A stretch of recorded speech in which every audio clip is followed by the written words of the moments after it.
समस्तलोकशङ्करं निरस्तदैत्यकुञ्जरं दरेतरोदरं वरं वरेभ वक्त्रमक्षरं कृपाकरं क्षमाकरं मुदाकरं यशस्करं मनस्करं नमस्कृतां नमस्करोमि भास्वरम। तो इसी गणपति वंदन के साथ साथ आप सभी का भी अभिनंदन एवं स्वागत सुप्रभातम कार्यक्रम में। आज के अंक में मैं हूं आपके साथ गवीश द्विवेदी। आइए अविलंब शुरू कर लेते हैं आज का यह कार्यक्रम।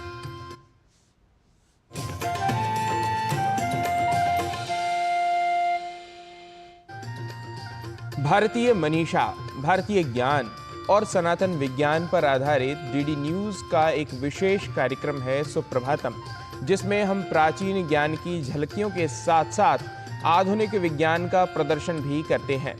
यहाँ ऐसी जानकारियाँ हमें देखने व समझने को मिलती हैं जिससे हम भारतीय ज्ञान को समझने के लिए आतुर हो जाते हैं। तो आइए इसी क्रम में सबसे पहले जान लेते हैं समय चक्र को, अर्थात सुप्रभातम के पहले प्रभाग आज के पंचांग को। आज का पंचांग युगाब्द 5126, विक्रम संवत 2081, शक संवत 1947, उत्तरायण, चैत्र मास, कृष्ण पक्ष, एकादशी तिथि, मंगलवार, श्रवण नक्षत्र। आज का दिन सभी के लिए मंगलमय हो। काल गणना के बाद कार्यक्रम में देख लेते हैं आज का सुभाषित। और सुभाषित हमें बता रहा है कि सत्य और नैतिक वचनों का ही हमें सदैव प्रयोग करना चाहिए। तो आइए सुन लेते हैं कर्णप्रिय व जीवन के लिए शिक्षाप्रद सुभाषित और जान लेते हैं इसके हिंदी व अंग्रेजी अर्थ को।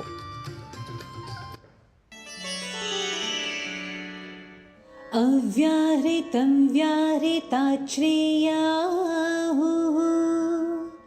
सत्यं वदेद्व्याहृतं तद्वितीयम् प्रियं वदेद्व्याहृतं तत्तृतीयम् धर्म्यं वदेद्व्याहृतं तच्चतुर्थम्। बोलने से न बोलना अर्थात मौन रहना अच्छा कहा गया है।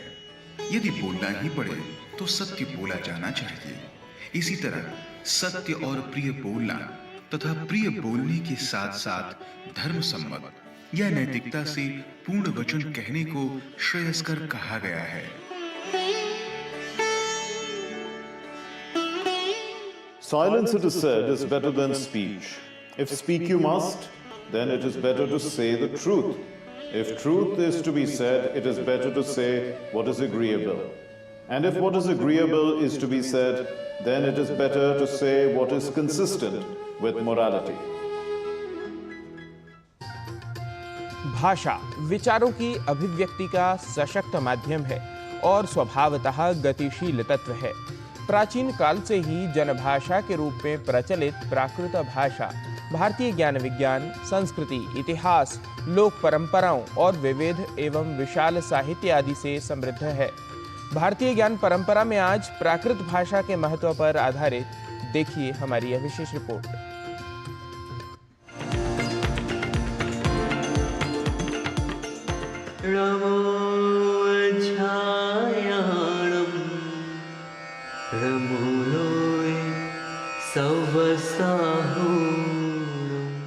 भाषा मनोभावों की अभिव्यक्ति का सशक्त माध्यम है। प्राचीन काल से जनभाषा के रूप में प्रचलित प्राकृत भाषाओं में भारतीय ज्ञान विज्ञान, तत्व ज्ञान, संस्कृति, इतिहास तथा लोक परंपराओं आदि से संबद्ध विशाल साहित्य उपलब्ध होता है, जिसके सम्यक ज्ञान हेतु प्राकृत भाषा का अध्ययन आवश्यक है। प्राकृत भाषा भारोपीय भाषा परिवार की एक प्रमुख एवं प्राचीन भाषा है। प्रकृत्या स्वभावेन सिद्धम प्राकृतम अथवा प्रकृतीनां साधारण जनानामिदं प्राकृतम। प्राचीन काल से ही जन सामान्य की स्वाभाविक भाषा होने के कारण इसे प्राकृत भाषा का नाम दिया गया। ईसा की प्रारंभिक शताब्दियों में प्राकृत भाषा में विशाल आगम, उनका व्याख्या साहित्य और विपुल मात्रा में कथा, काव्य एवं अनेक चरित ग्रंथ आदि लिखे गए। सम्राट अशोक और कलिंग नरेश खारवेल आदि के अनेक प्राचीन शिलालेख इसी प्राकृत भाषा और ब्राह्मी लिपि में उपलब्ध होते हैं। प्राकृत भाषा का योगदान भारतीय ज्ञान परंपरा में अभूतपूर्व है। भारत की शायद ही कोई ऐसी विद्या होगी या विद्या की विधाएं होंगी जिनमें प्राकृत वाङ्मय ने अपना योगदान ना दिया हो। इसका साहित्य 2000 वर्षों से भी ज्यादा पुराना है और मूल रूप से भगवान महावीर के जो वचन हैं, जिसको द्वादशांग जिनवाणी कहा जाता है, वह पूरी की पूरी प्राकृत भाषा में ही निबद्ध है। इसी तरह हजारों की संख्या में, बल्कि मैं कहूं लाखों की संख्या में हस्तलिखित पांडुलिपियां इस समय मंदिरों में, अभिलेखागारों में, पुस्तकालयों में सुरक्षित रखी हुई हैं, जो प्राकृत भाषा में लिखी गई हैं और उनमें ज्ञान विज्ञान का बहुत अनूठा मिश्रण मौजूद है। बहुत बड़ा योगदान उसके माध्यम से किया जा सकता है। प्राकृत भाषाओं की लोकप्रियता और माधुर्य संस्कृत भाषा के समृद्ध नाट्य साहित्य में उपलब्ध विविध प्राकृत भाषाओं के अधिकांश संवादों के माध्यम से भी देखने को मिलता है। प्राकृत भाषा अनेक क्षेत्रीय भाषाओं का एक बृहत समूह है, जिसमें अनेक भाषाएं समाहित हैं, जैसे मागधी, अर्धमागधी, शौरसेनी, महाराष्ट्री, पैशाची, चूलिका पैशाची, शिलालेखी और अपभ्रंश आदि। जैन धर्म एवं इसकी परंपरा के अनुसार प्रथम तीर्थंकर ऋषभदेव से लेकर अंतिम और 24वें तीर्थंकर महावीर पर्यंत सभी तीर्थंकरों ने जनता के सामाजिक एवं आध्यात्मिक उत्थान के लिए अपने उपदेशों की भाषा लोक भाषा प्राकृत को ही बनाया, जिसके परिणाम स्वरूप आगमिक एवं त्रिपिटक जैसे मूल आगम शास्त्रों के साथ ही सांस्कृतिक, दार्शनिक, आध्यात्मिक, सामाजिक, राजनीतिक, आयुर्वेद आदि विविध विषयों से परिपूर्ण अनेक प्राकृत ग्रंथों की रचना हुई। जैन आचार्यों द्वारा लिखित ग्रंथों में प्रमुख ग्रंथ हैं षटखंडागम, कसाय पाहुड़, तिलोय पण्णति, समय सार, प्रवचन सार आदि। प्राकृत भाषा में साहित्य सृजन, इसमें रचित प्राचीन ग्रंथों तथा पांडुलिपियों के संरक्षण के साथ ही इसके अध्ययन अध्यापन का क्रम वर्तमान काल में भी अबाध गति से चल रहा है।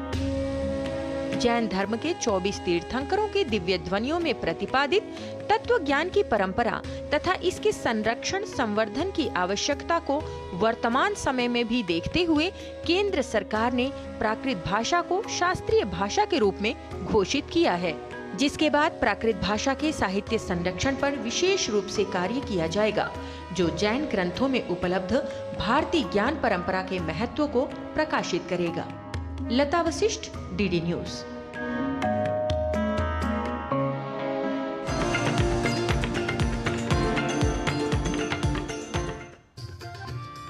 और भारतीय ज्ञान परंपरा प्रभाग में प्राकृत भाषा के विषय में जानने के बाद कार्यक्रम में अब बढ़ते हैं अग्रिम प्रभाग स्वास्थ्य प्रभाग की ओर। हमारी रक्त वाहिनियों में यदि रक्त का प्रवाह बाधित हो जाए तो समस्या उत्पन्न हो जाती है। इसे परिधीय तंत्रिका रोग कहते हैं, जो नसों की बीमारी है।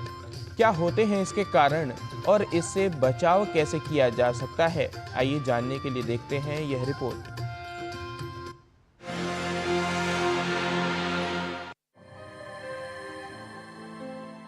पेरिफेरल नर्व डिजीज यानी परिधीय तंत्रिका रोग, जिसे पेरिफेरल न्यूरोपैथी के नाम से भी जाना जाता है, ये वो अवस्था है जिसमें परिधीय तंत्रिका तंत्र की नसों की सामान्य गतिविधि प्रभावित होती है। पेरिफेरल नर्वस सिस्टम तंत्रिकाओं का एक नेटवर्क या जाल है जो केंद्रीय तंत्रिका तंत्र से शेष शरीर को जोड़ता है। परिधीय तंत्रिका तंत्र मस्तिष्क और रीढ़ की हड्डी, जिसे केंद्रीय तंत्रिका तंत्र भी कहा जाता है, इससे मोटर तंत्रिकाओं के माध्यम से शरीर की अन्य हिस्सों तक जानकारी पहुंचाता है। परिधीय तंत्रिकाएं संवेदी तंत्रिकाओं के माध्यम से केंद्रीय तंत्रिका तंत्र को संवेदी जानकारी प्रसारित करती हैं।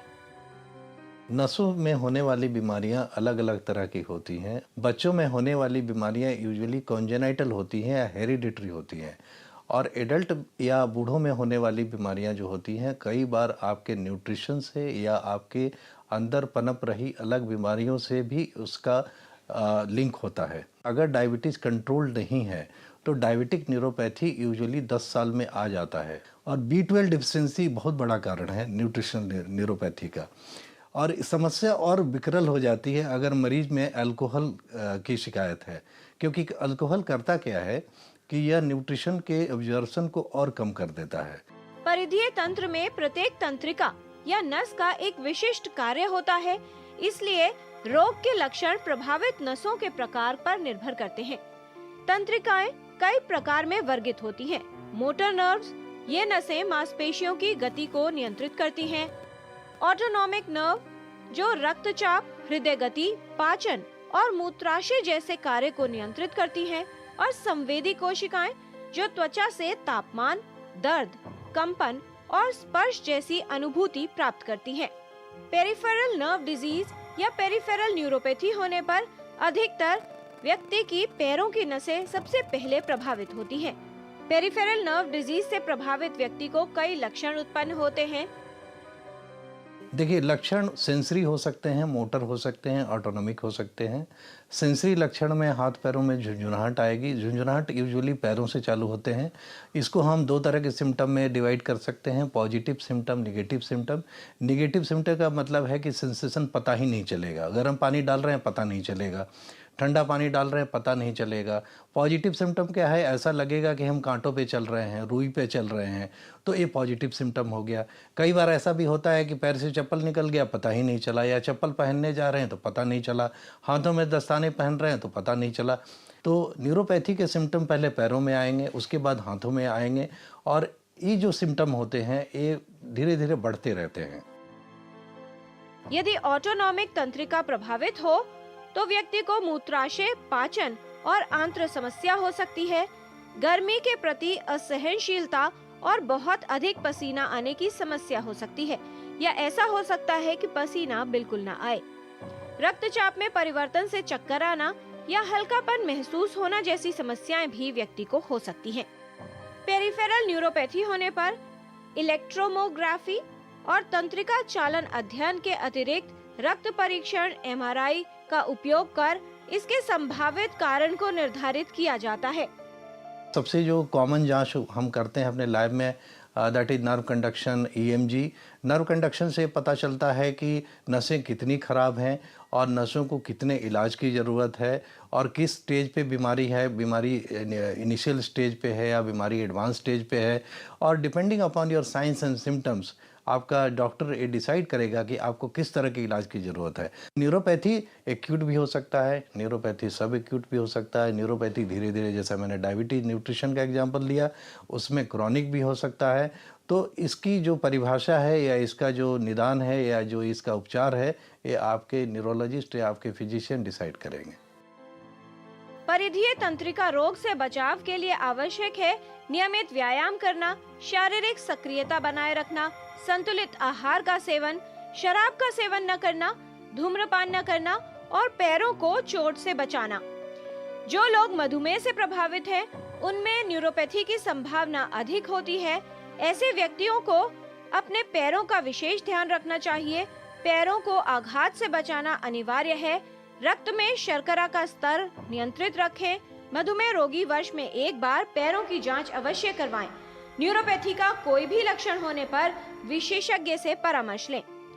यदि आप अपने हाथों या पैरों में असामान्य चुभन, कमजोरी या दर्द महसूस करते हैं तो तुरंत एक विशेषज्ञ को दिखाएं। जल्द पहचान और सही उपचार से लक्षणों को नियंत्रित करना संभव हो सकता है, जिससे पेरिफेरल नर्व्स यानी परिधीय तंत्रिकाओं को क्षति से बचाया जा सकता है। किरण भारद्वाज, DD न्यूज।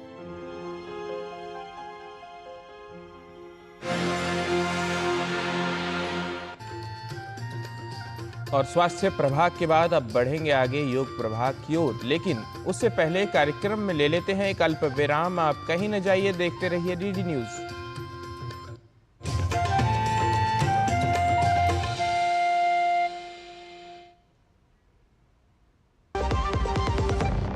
एक ऐसा तबका जो रिटायरमेंट के बारे में आज भी बिल्कुल नहीं सोचता वो है औरतें। औरतें कमा के भी वल्नरेबल हैं। सो एनपीएस एक इक्वालिटी ला रहा है, हम सब एक बराबर प्लेटफॉर्म पे हैं। अपने बेहतर कल को सुनिश्चित करने के लिए एनपीएस जरूरी है।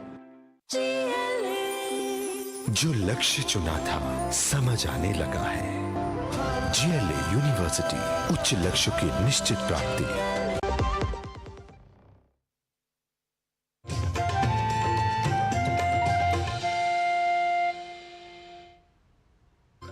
विराम के बाद आप सभी का पुनः स्वागत है सुप्रभातम कार्यक्रम में। नियमित योगाभ्यास करने से शरीर पर सकारात्मक प्रभाव पड़ता है। संपूर्ण शरीर में रक्त का संचार सही तरीके से होना आवश्यक होता है। कैसे योग क्रियाओं के करने से रक्त संचार बेहतर हो सकता है, आइए जान लेते हैं योग प्रभाग में।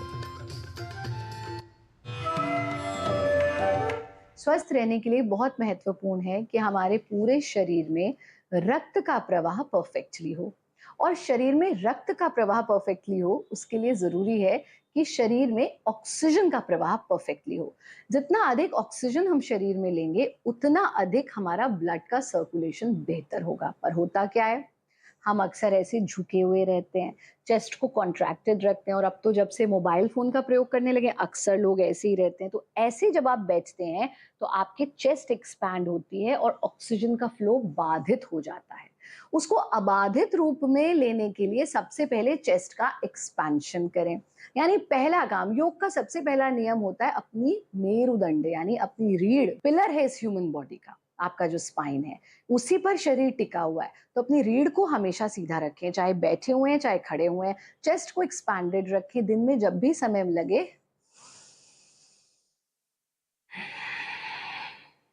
इस तरह से डीप ब्रीदिंग कर लें। फिर ब्लड के सर्कुलेशन को ग्रेविटेशनल फोर्स की वजह से वो अक्सर नीचे की तरफ रहता है। हालांकि हमारी शरीर की संरचना ऐसी है कि अगर हम प्राकृतिक जीवन जीते हैं तो रक्त का संचार शरीर में होने लगता है, लेकिन फिर भी अभी जीवन तो प्राकृतिक आप नहीं जी रहे हैं ना, बहुत सारे आर्टिफिशियल तरह की जीवन जी रहे हैं, आर्टिफिशियल सराउंडिंग्स में रहते हैं। तो हमको पॉपुलर क्रिया करनी है विच इज घर्षण क्रिया। घर्षण क्रिया में रात्रि में सोने से पहले आप इसे करें, ये बहुत लाभकारी क्रिया है और आपके हर रोग का निवारण इसमें छुपा और प्रत्येक व्यक्ति इसे कर सकता है। थोड़ा सा नारियल का तेल लीजिए और अपने हाथों में लेकर के सबसे पहले अपने हाथों को इस तरह से घर्षण करते रहिए। तब तक यहाँ पर हमारी नर्व एंडिंग्स होती हैं और अगर आप यहाँ अच्छे से घर्षण करेंगे, यहाँ पर से आप महसूस करते हैं क्योंकि सिग्नल्स हमारे ब्रेन में जाते हैं। तो जब आप घर्षण क्रिया का अभ्यास करते हैं ब्लड का सर्कुलेशन पूरे शरीर में बेहतर तरीके से होने लगता है। इस तरह से रब कीजिए। कम से कम 10 बार रब करने के बाद फिर एक एक उंगली को ऐसे दबा करके हल्का हल्का प्रेस करते रहिए। इस तरह से 3-3 बार हर उंगली को दोनों हाथ की हम कर लेते हैं।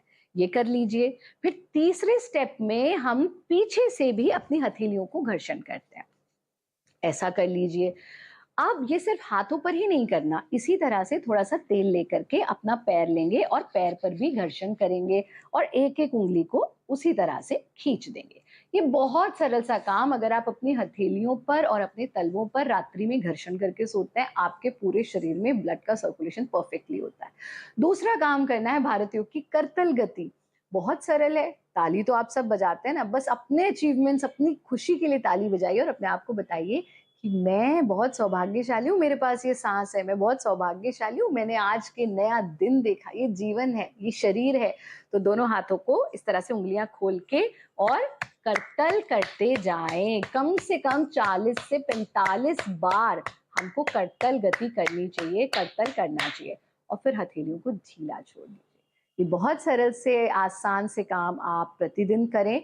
घर्षण क्रिया रामबाण है आपकी हर समस्या का। हमने बहुत सीवियर प्रॉब्लम्स भी घर्षण क्रिया के माध्यम से सॉर्ट आउट करी हैं प्रभु की कृपा से। आप भी घर्षण क्रिया करें, आपका ब्लड सर्कुलेशन बेहतर होगा। और माइल्ड वॉकिंग जरूर अपने रूटीन में ऐड कीजिए। प्राणायाम जरूर कीजिए। योग की कक्षा के बाद अब क्रम संस्कृत की कक्षा का। संस्कृत पाठशाला की कक्षा में आज बात कर लेते हैं शत इस शब्द के शुद्ध स्वरूप के बारे में। इस शब्द के शुद्ध लेखन और उच्चारण में हम अशुद्धि न करें, इसके लिए वाक्यों के अभ्यास को भी साथ लेकर आए हैं हमारे सहयोगी नारायण दत्त मिश्र। तो आइए सुप्रभातम के इस विशेष प्रभाग संस्कृत की पाठशाला को देख लेते हैं।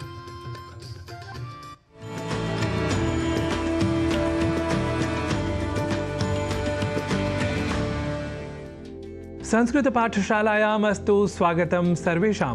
नारायण दत्त मिश्रः अहम प्रणमामि सर्वान्।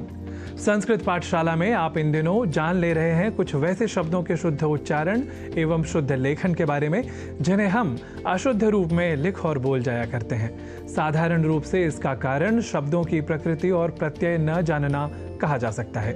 वैसे कभी कभी हम शीघ्रता या अनवधानता के कारण भी ऐसा कर जाते हैं। जैसे महत्व आदि कई शब्दों के बारे में पहले की कक्षाओं में आप जान ही चुके हैं, जहां हम शीघ्रतावश एक अर्धता का लेखन और उच्चारण नहीं करते। इसी क्रम में आज हम एक ऐसे शब्द के बारे में बताएंगे जहां शब्द की मूल प्रकृति न जानने के कारण हम उस शब्द का अशुद्ध प्रयोग कर जाते हैं, विशेष रूप से उस शब्द के लेखन में, और वह शब्द है शत। शत अर्थात 100। पर हम में से कई लोगों के द्वारा, बल्कि कई नामचीन या प्रसिद्ध हस्तियों द्वारा भी इस शब्द के लेखन में शत के स्थान पर शत के रूप में अशुद्धि कर दी जाती है। जैसे लिखना हो शत शत नमन, शत प्रतिशत सत्य, तो हम कई बार कई लोगों द्वारा व कई महत्वपूर्ण स्थानों पर भी शत शत नमन, शत प्रतिशत सत्य ऐसा लिखा या व्यवहृत पाते हैं। तो शत इस शब्द से बने वाक्यों के अभ्यास से हम इस अशुद्धि को स्वयं से दूर रख सकेंगे। इस उद्देश्य के साथ प्रस्तुत हैं कुछ वाक्य। आज का हमारा पहला वाक्य है महापुरुषेभ्यः शत शत नमनम, अर्थात महापुरुषों के लिए शत शत नमन। शत शत नमन अर्थात 100 बार नमस्कार। देखिए, संस्कृत में परिपाटी रही है जब शत अर्थात 100 और सहस्र अर्थात 1000 को अनगिनत संख्या या बहुत अधिक का पर्याय समझकर प्रयोग किया जाता है। इसलिए हम शतशः नमः, नमो नमस्तेस्तु सहस्रकृत्वः जैसे प्रयोगों को संस्कृत वाङ्मय में और संस्कृत विज्ञों के बीच भी व्यवहार में प्रयुक्त पाते हैं। तो आप भी कुछ इस तरह संस्कृत वाक्यों का प्रयोग कर सकते हैं। देवाय तस्मै शतशः नमः, इसका अर्थ है उस देव के लिए 100 नमस्कार। शतशः किं वा सहस्रकृत्वः अहम एतस्मिन् विषये उक्तवान्, अर्थात मैंने 100 बार बल्कि हजारों बार इस विषय में कहा। प्रतिशतम शतम सत्यम उक्तवान भवान, अर्थात 100% आपने सच कहा। कहने का अर्थ यह कि हम शत या शत शत अथवा 100% आदि शब्दों को लिखते समय अर्ध तकार का न प्रयोग करें, तभी हम संस्कृत के इस शब्द की शुद्धि को समझकर स्वयं संस्कृत के शुद्ध प्रयोक्ता बन सकेंगे। कहने का भावार्थ यह कि शुद्ध प्रयोगों के अर्थात शुद्ध उच्चारण और शुद्ध लेखन के साथ ही हम वैज्ञानिकता और तार्किकता से परिपूर्ण संस्कृत भाषा को अधिक आत्मसात कर सकेंगे और इसी के साथ ही संस्कृत के शब्दों का दूसरी भाषाओं में प्रत्यक्ष प्रयोग होने की दशा में भी स्वयं को सुसंस्कृत रूप में सिद्ध कर सकेंगे। अस्तु, तो आज आपने शत इस विशेष शब्द के शुद्ध स्वरूप और उसके लेखन और उच्चारण के बारे में जाना।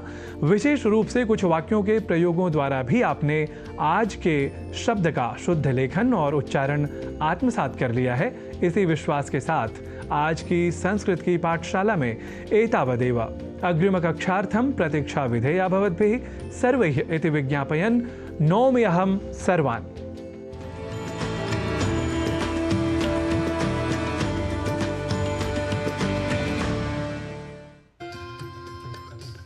तो 100% सत्य और नैतिक वचनों से संपन्न रहते हुए स्वयं की सत्ता समाज में स्थापित करते हुए रहें स्वस्थ और भारतीय ज्ञान परंपरा के सानिध्य में राष्ट्र के अभिवर्धन में अग्रणी भूमिका का करें प्रतिपादन। संस्कृत और संस्कृति से जुड़े कार्यक्रम विशेष देखने के लिए आप डीडी न्यूज़ देखते रहें। सुप्रभातम कार्यक्रम में आज के लिए इतना ही। कल पुनः होगी आपसे भेंट, तब तक के लिए नमस्कार, शुभम कामयी।